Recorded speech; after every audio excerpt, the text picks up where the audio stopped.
Tales from the Island. Steve Jones sat on the back terrace watching the sunset on the sea.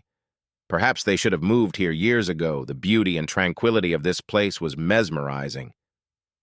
Here, being to a small island off the north coast of Cornwall, throughout most of their 22 years of marriage, Steve's wife Claire had hinted, persuaded, and finally talked him into moving from London to here, where she and countless generations of her family had grown up. Improved communications and technology, and finally the COVID allowed him to do enough work from home to make it viable, and to limit his trips to the capital to once a month.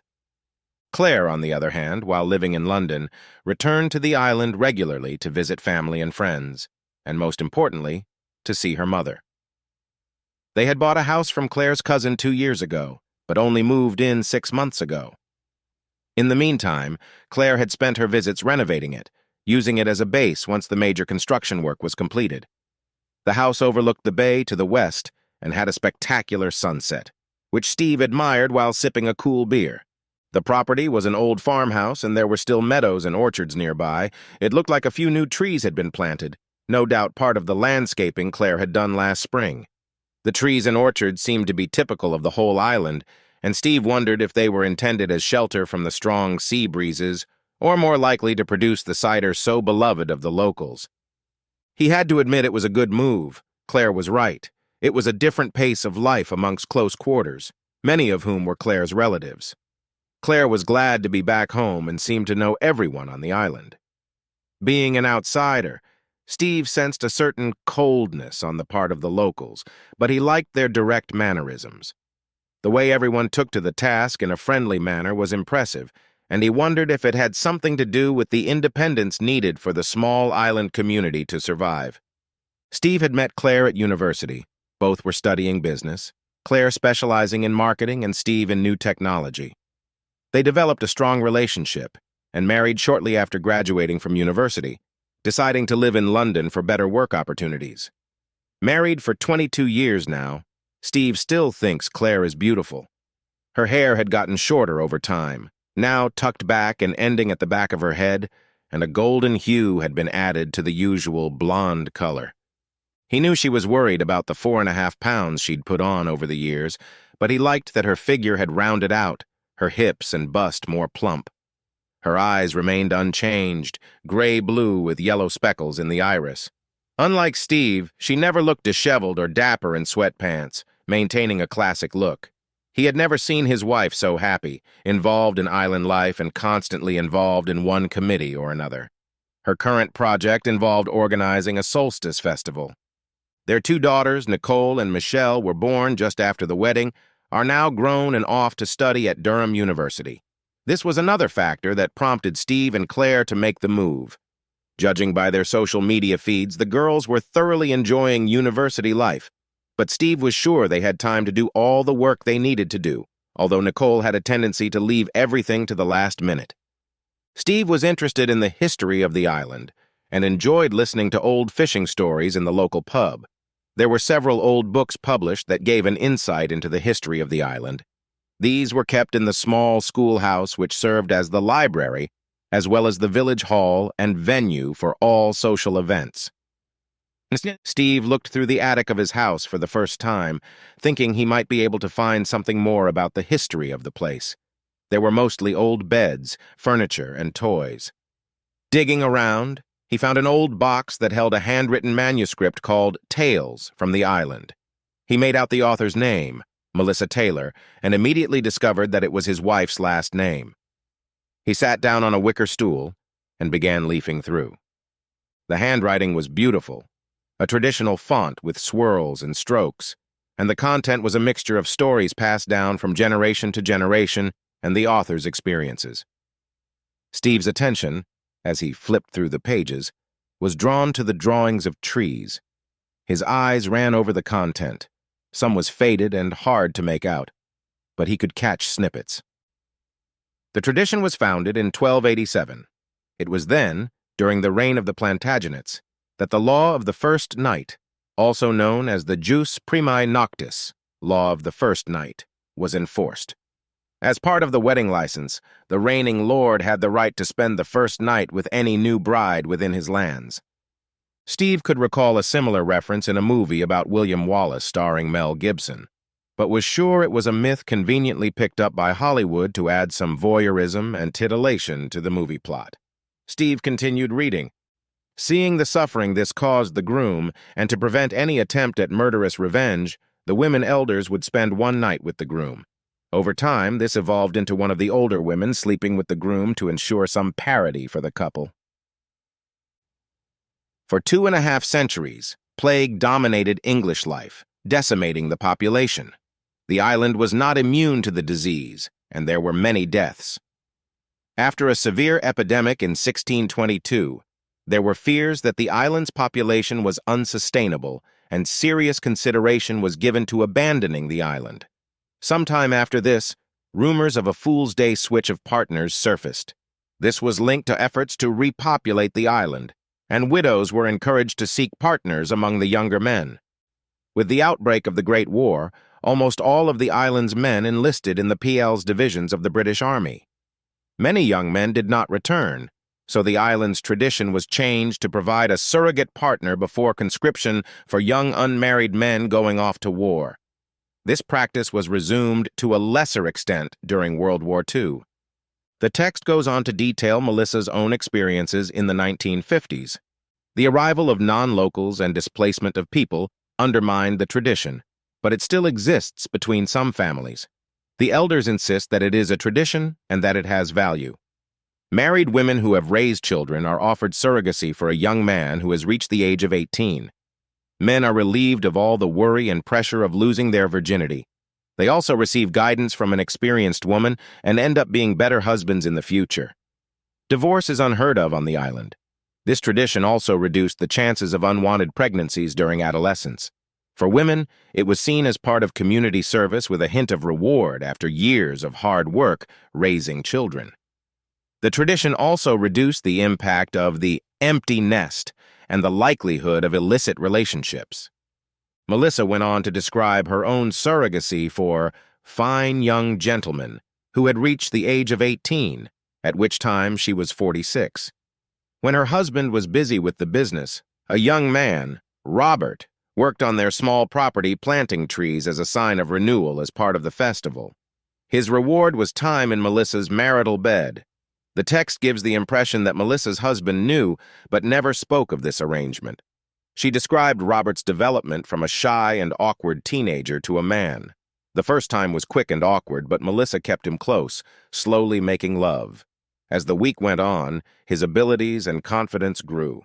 There was more than just the physical side of things. She explained to him her desires and feelings, and the important aspects of maintaining a successful relationship. Steve shook his head.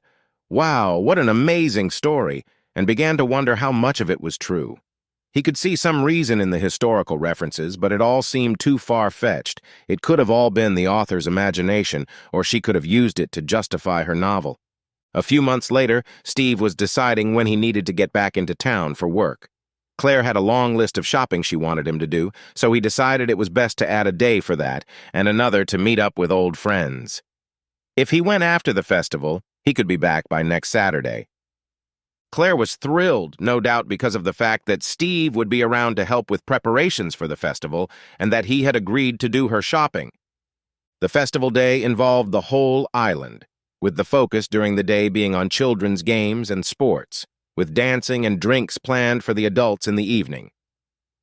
As the evening program began, Steve was introduced to some islanders he had not yet met, including John Fraser, his wife Angela, and their son Jake, who Steve thought was close to the age of his youngest daughter. Jake Fraser introduced himself with a rather formal handshake, which was a bit odd, but that moment soon passed. Along with Taylor, Fraser was one of the oldest families on the island. Steve felt like an outsider again, while Claire and the Frasers discussed old family ties. Later that evening, Steve noticed a group of young men looking at Claire. He couldn't blame them. Claire looked stunning in the summer dress she had chosen, certainly showing off her full breasts and slender calves. The stares continued, which started to annoy Steve. He was about to approach, but Claire's mother beat him to it, making them all hurry back to the bar with the cider. Steve laughed to himself. thinking that they must be a little wary of Claire's mom, Diane. Then again, he couldn't blame them. She's a formidable woman and leader of the Council of Elders. Steve could see where Claire got her looks from. Diana Taylor remained a striking woman, looking more like Claire's older sister than her mother. He went back to watch the dancing, which seemed to involve all ages. Steve felt the effects of the cider, but decided he could drink some more. Everyone seemed to be in the same mood, and it took him forever to get a treat. When he returned, he didn't see Claire and started looking around. He was surprised to find her sitting at the table talking to Jake Fraser, who had stepped away when Steve approached. "What are you two talking about?"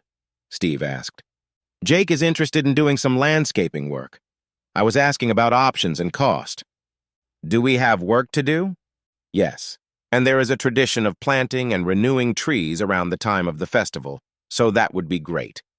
The mention of trees brought back memories of a manuscript Steve had read a few weeks ago. "So, will Jake be planting trees?" "Yes, he can start next week." Claire looked at Steve. "Are you okay? It looks like you saw a ghost." Steve slowly replied, "What will Jake get in return?" "Money, of course, but we haven't agreed on the amount yet." "Wouldn't you provide some other services in exchange for his work?" "What are you implying?" Steve continued. "So what? It has nothing to do with the traditions of the island?" Claire hissed. What traditions?" "You know very well about the solstice tradition. Are you participating in it? Planning to sleep with Jake Fraser while I'm gone next week?" Claire burst into tears and ran away. Steve stood stunned. Hell, what if he was wrong and had just falsely accused Claire? He was beginning to regret drinking so much. His mind was foggy and he couldn't think clearly. He started up the single-track road to their house. He needed to walk to clear his head. This walk was the longest of his life. Maybe he had misunderstood something. Maybe he had overreacted to the story. When he got home, Claire wasn't home. He collapsed on the couch. Alcohol and fatigue finally took over his thoughts, and he fell asleep. The next morning, he noticed that Claire hadn't come home and thought she might have spent the night with her lover, but suspected she was at her mom's. That suspicion was confirmed when Claire and Diana appeared at the door. Her mother led the conversation. Talking about not backing down, she launched a verbal attack on Steve. There were so many words it was hard to keep track, but the gist of it was, how dare he talk to Claire like that? How dare he upset her? Marriage to a stranger is no good. He was never good enough for her, and so on and so forth. He let her rant, looking at Claire with wet eyes. Finally, he had had enough and raised his hand, trying to get her mom to stop. "I have a simple question. Is there such a tradition? And are you planning on getting into bed with Jake Fraser next week?" Claire turned to her mother with a startled look, and it all became clear to Steve. "Yes, Steve, there is still a tradition, or at least part of it in some of the older families. The Frasers have requested the fulfillment of the arrangement, and we are obligated to honor it. I asked Claire to think about it. It is about everything that has to do with a boy reaching maturity. Love is only educational in nature and tells you how to treat a woman properly. It is not love as you understand it, nor is it an affair. It is a centuries-old tradition that has seen the island through hard times. It is an absolute requirement that we fulfill this role on behalf of the community. We have no youth crime, no divorce, just happy marriages and families with strong ties. You've probably noticed that yourself." Steve sighed. "So it's all true. Married women sleeping with eager young guys in the name of social good." Diana replied, "Don't be so vulgar. You're an outsider, and you can't know how important it is to us. It's ingrained in every tale we hear growing up here. If you were from here, you would have gotten all the benefits at 18, and it would have made you a better man. I doubt you would have turned down that offer." Steve replied, "There are no ancient laws, plagues, or wars now. You do it because you enjoy it. Tell me, Diane, how many times have you performed this role? An attractive woman like you must have been asked to perform the arrangement several times. I'll bet you've had quite a few weeks of fun." Finally, Diana seemed at a loss for words, but then recovered. "Yes, I've fulfilled my duties on several occasions, and I'm proud of it, just as you should be proud of Claire's sacrifice. I beg you, Steve, let Claire do it. You can't realize how important it is to us." Steve turned to his wife. "So you want to do it?" "Yeah, I think, yes. I'm willing to make that sacrifice. Like Mom said, I want to be part of the community. No one was happy when I left for university, got married, didn't come back here and fulfill my obligations that fell to others. Steve replied, So this is a sacrifice? It's not something you yourself aspire to? It seems strange, considering you were so happy I was going to London. You were so excited. Claire blushed, then continued, I was just relieved that I could arrange it and ensure that it wouldn't affect you. And it won't. I'm absolutely sure of that. It's not going to affect my relationship with you in any way. Other than being in love with another man, lying, letting other people know what happened, and keeping your clueless husband in the dark, you might be right. Claire and Diane grumbled at Steve's sarcastic response. Then Diane spoke up. Why don't we all give ourselves time to calm down and talk things through? All the cards are on the table now, as they should be, and nothing has happened yet. Claire stayed at their house, but they hardly spoke at all. Steve just couldn't understand why Claire felt like she wanted to go through with this. He'd expected her to just dismiss the idea, but she seemed obsessed with the island tradition, regardless of its cost in part of their relationship. Claire insisted that if everything was out in the open, everything would be better. She promised to be honest with Steve, even if it meant difficult conversations. Part of what surprised Steve was her absolute faith and assertion that such an agreement wouldn't affect their relationship. Diana had returned on Wednesday while Claire was in the village, and he suspected that they had agreed a time between them. Can we have a word, Steve? Steve nodded towards the kitchen table, and they sat down. Firstly, I'd like to apologize. This shouldn't have happened, and it's my fault, not Claire's. Steve replied, Claire is more than capable of making her own decisions, and that decision seems to have already been made, regardless of my opinion. She loves you very much, and I'm sure you're strong enough as a couple to get through this. Steve replied glumly, Actually, you both don't notice how much this is affecting me. It's the truest betrayal. I wasn't here when I was 18, and unlike the rest of you, I didn't live my life knowing that this could happen to my wife. I naively assumed that my wife would be faithful to me, as in wedding vows. I understand, Steve, and it must be incredibly difficult. Hard to explain how differently we see things. We don't see it as infidelity. It's really important to us. And I know Claire sees it as a way to give back to the island community. After a bit of silence, Diane continued, What are you going to do if she goes for it? Steve sighed, not wanting to say the words, but said nonetheless, I won't stand for it. Diana seemed to weigh the situation before she spoke. What if there's a way to even things out? Maybe give you a chance to feel what you missed out on when you were 18. Steve must have looked as confused as he felt, Diane continued. I spoke to the other two elders. We agreed that the elders would offer you an agreement similar to the one Claire is honoring. An epiphany finally flashed through Steve's mind. Are you suggesting I make love to Helen Brown or Moira Fraser? Memories of meeting these two women flashed through Steve's mind. Helen was a widow from a young age. Steve assumed she was about his wife's age, with long black hair and deep brown eyes. She retained a trim figure and was certainly an attractive woman. Steve didn't know Moira Fraser that well, but he knew that she was happily married and related to the other Frasers. She is the principal of a small school. With mixed reddish-blonde curly hair, she has a more graceful figure, often showing off her ample cleavage. Steve broke away from his memories. Yes, Steve, the elders are willing to offer this, and I hope it shows you how much this all means to us. We didn't just frivolously put Claire in this position. Despite the obvious temptation, Steve thought the whole proposal was absurd. You're a striking woman, Diana, and an elder, too. Aren't you on the menu, too? Diane hesitated, not sure if Steve was being serious. If that's what it takes, Steve, then yes, I agree. I won't be the one responsible for the loss of centuries-old traditions. Steve shook his head, amazed at what Diana was willing to do. He had a horrible premonition of how he would try to explain this agreement to his father and the law. You know, Diana, some traditions have outlived their usefulness, and that they should fade away is the right thing to do. Diane's smile faded. Our offer stands, Steve, and you won't be disappointed. I can guarantee it. Think carefully. When Steve retold the story to Claire, she seemed already aware of the elder's offer, but Diane's inclusion left her shocked, and she cried, I never thought she could think about it. It's all too much. I'm not doing this, Steve. All of this has to stop. Steve felt a wave of relief, finally acknowledging that this whole scenario was just plain weird. Thank God, I can't tell you how relieved I am. I thought this was going to be the end of us. Claire cried and spent most of the night either apologizing or repeating how much she loved Steve. The situation remained awkward and uncertain.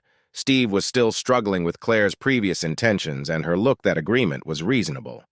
On Friday, Diane returned, clearly furious at Claire's reconsideration, accusing Steve of being a manipulative bully and an outsider who could never understand her. Steve is tired of ranting. Why don't you be honest, Diane, and admit that this is just a way for you to bully your husband? Diane almost had a stroke. Okay, if you want to know the truth, we're having a great time. A fit young stud in our bed doing exactly what we say, and when we say it is a dream come true, we repeatedly give them everything, and everyone in the Fraser family is gifted as a horse. It's exhilarating, and they can't get enough of us. Can you believe that? Claire groaned. Jesus, Mom, shut up, you're ruining everything. Steve laughingly replied, Don't stop her. That's the most honest thing I've heard her say.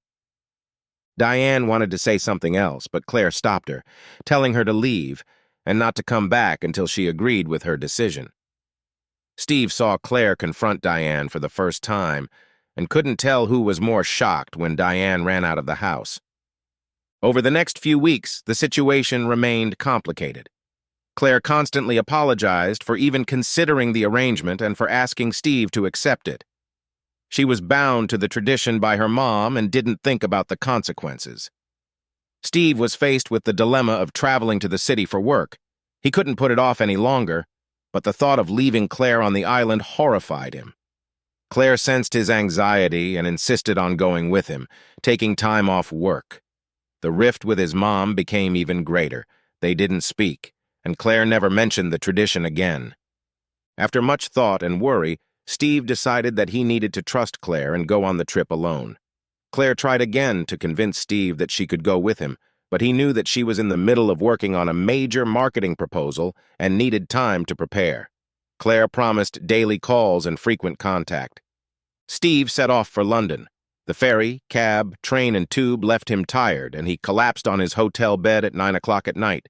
He called Claire, she answered quickly, and they exchanged details of his trip and what had changed in the city during their long conversation. London was an endless stream of construction work. After the conversation, Steve fell asleep immediately, exhausted. He had had a busy few days at work, but he felt rested. Being off the island had helped him clear his thoughts. He began to ponder his relationship with Claire and mentally replay some of their conversations.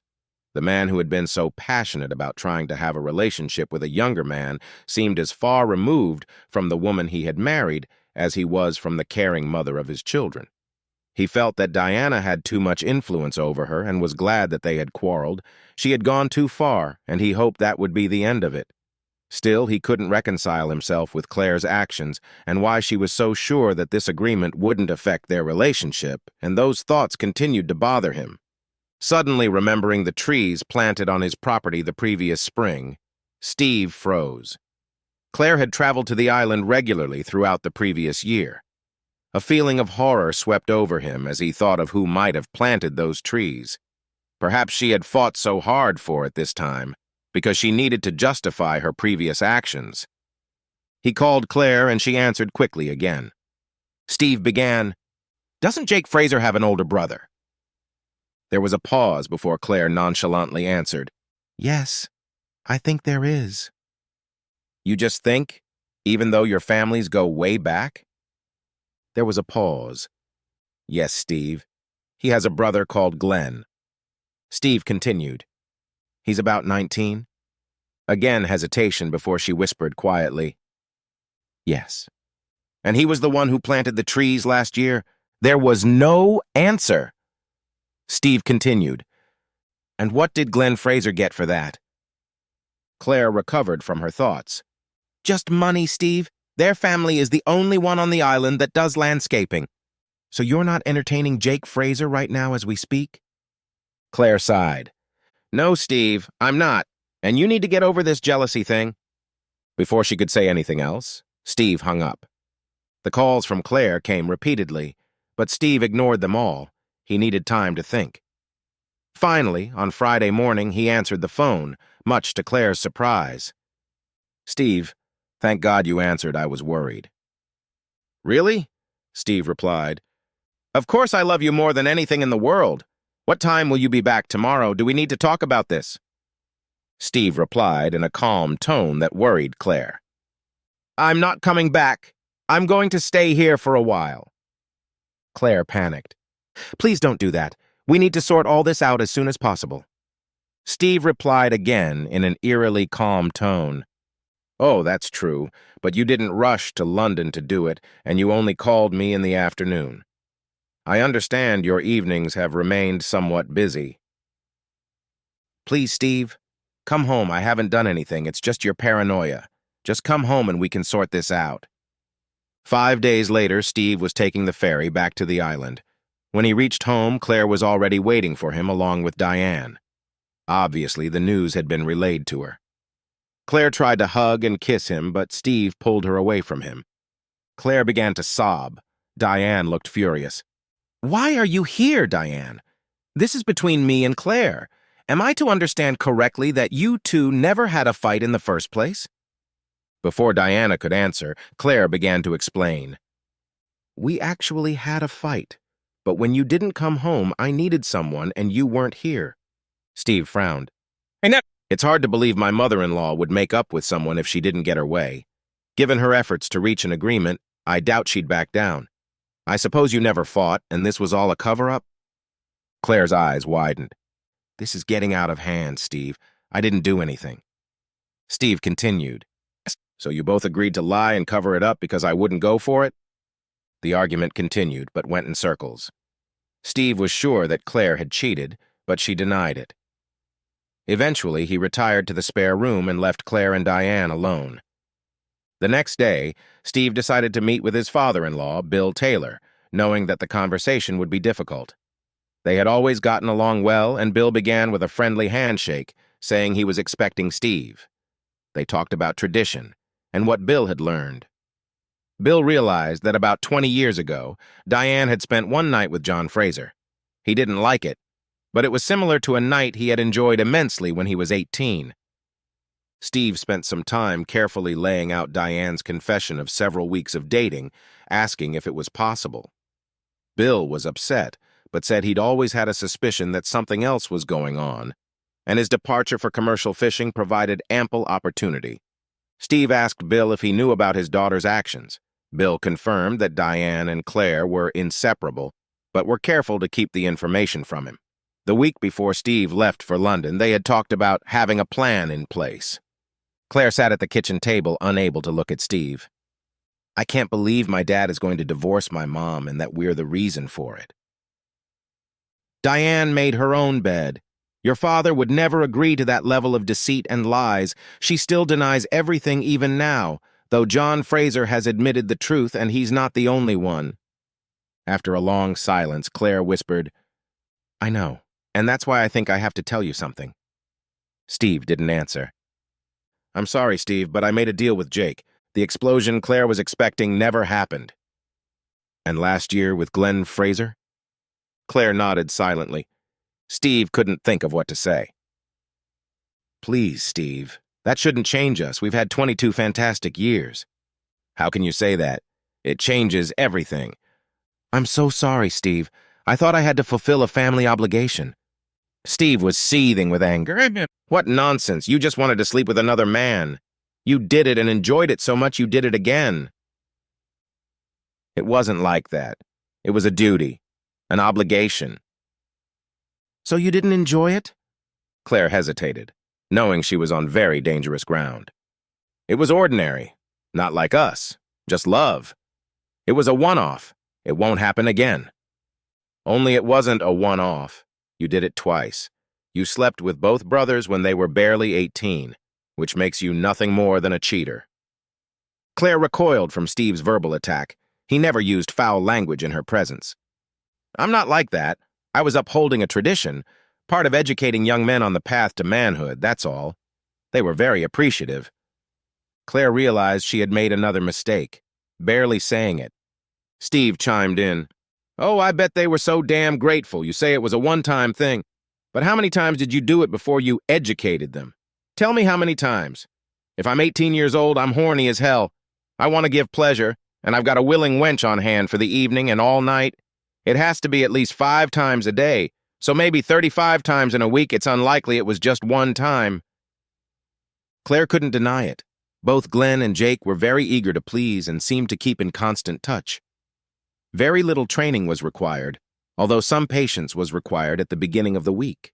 She enjoyed their pumped and trim bodies, including their well-padded bodies. Just as her mother had predicted, the lovemaking was exciting. She loved how turned on both young men were by being with her. She especially enjoyed teasing each of them with a flicker of stockings or cleavage, knowing that tonight she would give herself over to them completely. At one point, Jake had even admitted that he was in love with her. It was the only time it occurred to her that the week might affect her regular life and the marriage she so valued, and she wasted no time in explaining to Jake the reality of what was happening. Steve's stream of speech didn't stop. And what exactly does an 18-year-old need these days? I bet they've had their eye on you from day one, and you couldn't get enough of that young guy, could you? Claire sobbed. And it's not like that. It was supposed to be a fun adventure. It was just tradition. I know it hurts your ego, but still, I only want you, and you're the one who makes me complete. Steve got angry. I'd say it's more about trust and vows than ego. What about your wedding vows? Does tradition take precedence over that? It's not ego when your life partner betrays you, and for what? Not for anything serious or serious consequences, but for a quickie with some fucking kids. Claire blushed. I realize you're angry and upset with me, but you're strong enough to get us through this. After Glenn, you didn't learn anything, didn't notice anything, and we've grown closer, more related. I thought it would be the same with Jake. I didn't know because I trusted the woman I loved so dearly. Believe me, I would never do anything like that again. Trust you? Trust me? You've got to be kidding me. Claire almost shouted back. You can do it, I swear. I'm really sorry for hurting you. Think of the beautiful life we still have left. We can go back to the way things were. Did you think about our beautiful life when you were planning all this and lying on your back? No, I would never have thought about it if I had known the consequences. I would never intentionally hurt you. But I did it anyway. I know, and I'm really sorry. And how do you think that turned out? Claire couldn't find anything to say. Obviously, you don't understand how I feel. You ripped out my heart and soul. How the hell can you fix that, Claire? With those words, Steve rushed away before he did something he would regret later. He just kept walking, trying to clear his head, the beauty of the evening sunset doing little to improve his mood. As he turned back towards the village, he was surprised to meet Elder Helen Brown. Steve barely managed a nod of greeting. Helen smiled and admitted that their meeting was no accident. She had seen Steve out on the trail leading to the cliff and knew she could catch up with him as he made his way back. Helen suggested a seat on the rock ledge and then cautiously asked Steve if he would tell her anything about his circumstances. Steve saw no reason to be silent and told her everything. Saying it aloud did not take the weight off his shoulders. Helen listened attentively without interrupting. He hesitated to mention Diana's offer to have one of the elders make love to him in exchange for Claire fulfilling her obligations, but he decided that Helen had played a part in the whole saga and included it verbatim. When he finished, Helen was silent for a long time before she said, Steve, I made no such offer. Diane never mentioned or discussed any arrangement with me or Moira. It's not something we could consider. I can only think that Diana was trying to get you to admit or agree to love with others outside of marriage to justify what they had planned. Steve was puzzled by her answer. Helen continued, One more thing, Steve. Those arrangements mostly disappeared decades ago, and even then it was only the first night, never a week. The only elements that lasted a week were chores or planting, with one night of union at the end. Maybe Melissa, Diane, and Susan acted on circumstances. Steve only shook his head. Every time he began to come to terms with his wife's behavior, there was a new shock. Helen continued, saying that she would speak to Moira and take the necessary steps to have Diana stripped of her elder status. As far as she knew, this had never happened before, and it would be a scandal. But Diana's actions were inexcusable. In this day and age, elders are supposed to be doing community service and supporting the people of the island. Helen looked at Steve. "What are you going to do?" Steve shrugged. "I can't make her realize the consequences of her actions, and I'd like her to feel what I'm feeling right now." They sat in silence for a while before Steve noticed a faint smile at the corner of Helen's mouth. "What is it? What are you thinking?" Helen's smile widened as she began. "What if you stay with me for a week? No kidding. But we shouldn't let Claire and Diane know about it. We'll say that I feel honored to accept the agreement that was offered on my behalf as an elder. That way, you'll let Claire try her own medicine, and I'll torment Diana for getting my name involved in all this nonsense." At this prospect, Steve was delighted, but asked, "Wouldn't that ruin your reputation? I'm still a married man, and everyone would think—" Helen interrupted him. "First of all, I don't care what people will think. And secondly, sorry to say it, but almost the whole island already knows about your situation, Steve." The thought of everyone knowing was another blow, but it was replaced by a pleasant thought that Steve shared with Helen. "No kidding, but I'd love to plant some trees for you. It would make Claire and Diane think twice." They laughed together and quickly got things settled. Steve went back to his house and quickly packed his things. All he explained to Claire was that upon reflection, he had decided to accept her mother's kind offer of an island elder, and under the circumstances, a week with another woman would be more than reasonable. He left Claire sobbing and begging him not to. His stay at Helen's had been surprisingly comfortable. She had proved to be great company and a wonderful cook. Steve spent time renovating the house and actually planted some trees in the backyard. They discussed Steve's situation. He hoped this week would give Claire some insight into how he was feeling. Until he saw a lot more that would convince him that Claire realized how wrong her actions had been, they had no chance of reconciliation. True to his word, he never slept with Helen, although they had come very close to doing so a couple of times, and it hadn't been for lack of desire. It wasn't long before Claire caught up with Helen in the village store and immediately began to berate her about her affair with her husband. Helen smiled sweetly. "Claire, dear, you of all people should know that it is not an affair. It is an arrangement, and it will not affect your marriage." Claire heard the echo of her own words, but continued. "You can't do that. He's my husband. In fact, I am honoring a proposal made by your own mother on my behalf. What was it? Me, Moira, or even your mom for a week? I think Steve made his choice, and I owe it to him to honor the tradition.